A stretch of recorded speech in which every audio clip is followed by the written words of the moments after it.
You asked me what stood out, and I can name a few things.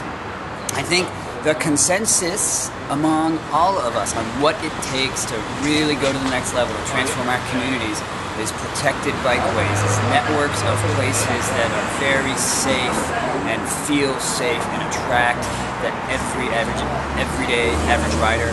That has stood out for me. There's a consensus on that. And I think the other thing is the quantum leap that we have experienced from even 2 years ago, and certainly from 5 years ago, where we used to be talking about hundreds of thousands of dollars for bicycling, and now we're talking about hundreds of millions of dollars for bicycling. There are communities in California that are thinking that big, and that is very, very hopeful and inspiring to me.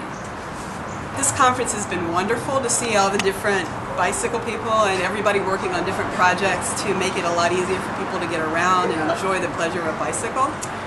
Having it in Oakland is great too, because even though I live nearby, I rarely come up here, and I'm really impressed with everything they've done lately to make it easier and more comfortable for people to ride around.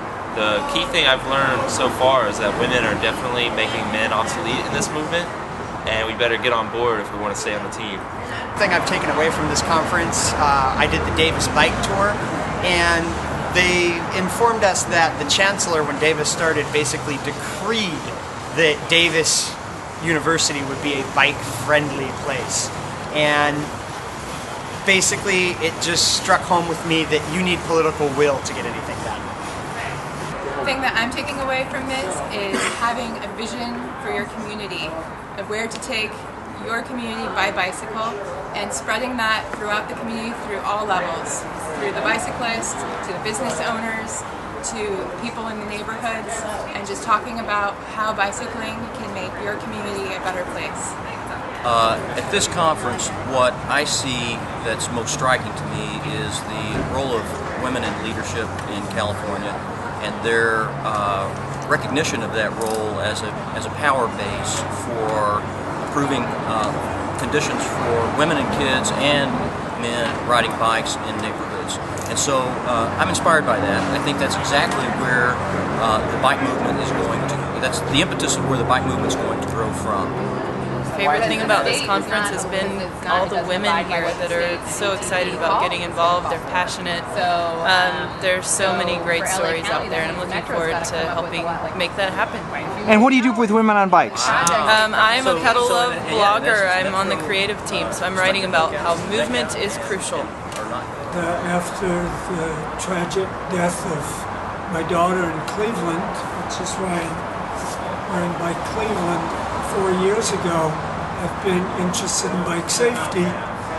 So I organized a panel at this year's summit on investigation and prosecution of bike crashes, problems and solutions. What we heard in the panel was that people are blamed for their own collisions when it's clearly the fault of the driver.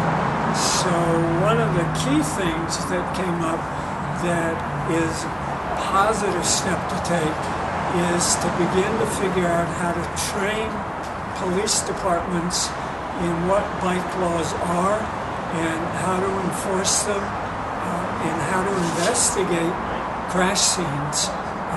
Part of that training is a cultural bias training, because we know that unfortunately, like a lot of people who drive motor vehicles, police are biased against cyclists.